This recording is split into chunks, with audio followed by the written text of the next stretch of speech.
Getdi.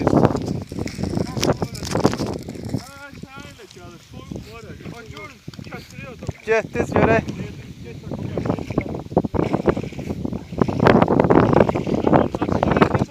Biraz kışkıracaksan Göyün düşmüşsən də sən. Superdi.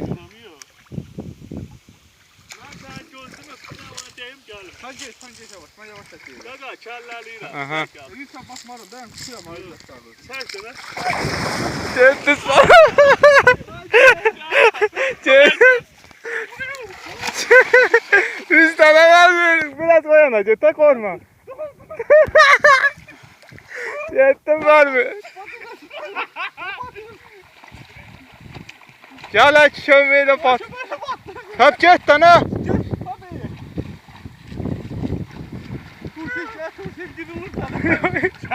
Bat sanki 10 dakikadan.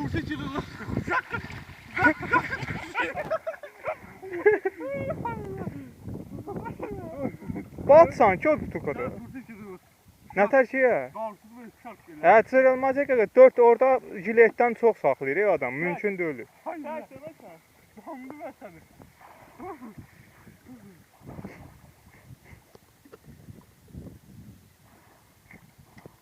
Ha boy vermir ha. Söyme. Ha iyi. Ya buradayım Parvin, narahat olma. Nasıl olsa. Gel bırak. Yo. Tam da yok da biraz daha. Git narahat olma. Yani batırmaz o. Ha bu da. Batmazsan. Burada hayatım. Ha kim var da.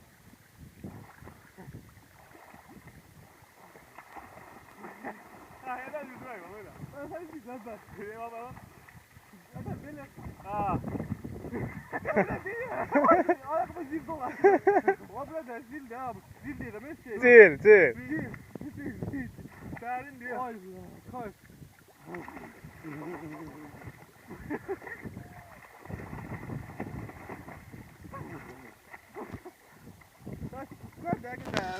Sen zaten suyumu. Bize ben değil yok. Aa tapıp atır kömeği. Gel de sen de. Gəlirəm. Bunu qoyum da gəlim mən. Ne şey bas. Yok hala yok. Ha ben ağarım durub gölün altına səni çəkəcəm şəkilini. Abi yeri var sana. İstidir su. Abi diyeme gir var ya onu sen tutuyor. Yaxşı. Ay yok diyeme girin geldi. Giren çok işte buraya gün vurmuş göre beladi. Dənə hara qoyum kameranı? Gözde gel çek. Hele çek. Gəlsəm dəsmalı qoyum çəksin. Ha gel sen buraya gel. Ben bize bak lan kaba kamerayı baksın. Hə, Bize bak. Hey Allah. Koçum. Gel gel. Aga burada şey çok diyor. Ayağıma dolaşıyor. Ona koyacağım çekeceğiz. Daha başını da saldarına suya girin suya. Kim?